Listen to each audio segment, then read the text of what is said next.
L'inauguration dans quelques heures du plus grand musée africain, le MOCA, au Cap, en Afrique du Sud.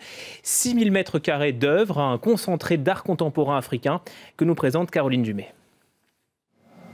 Spectaculaire, le nouveau musée d'art contemporain du Cap ne peut être comparé à aucun autre sur le continent africain. Sous une lumière de cathédrale, relié par un atrium central, 80 lieux d'exposition sur 9 niveaux abrite les œuvres de 54 pays africains et de la diaspora. Les couloirs n'en finissent pas.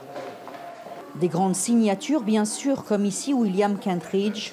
Aux artistes beaucoup moins connus, le curateur et directeur de ce musée a essayé de n'oublier personne.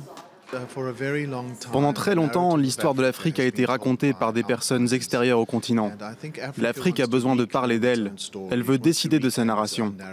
Ce n'est pas un projet nationaliste, mais c'est un projet où nous avons bien l'intention de faire participer les acteurs à leur propre histoire, à leur identité et aussi à l'image qui sera projetée au reste du monde.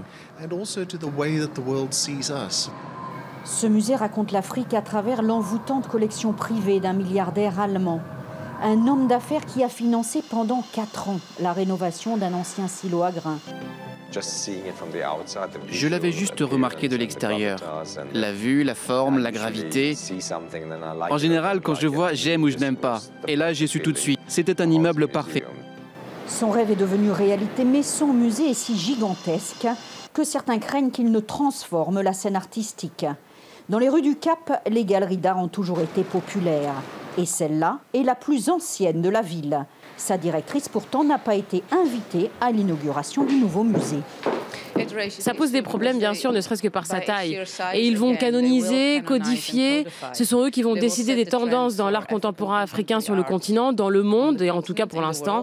Et tant que ce musée existera, moi je pense que tout cela devrait être plus transparent. Si le choix des artistes ne dépend que du fondateur, le musée, lui, est public.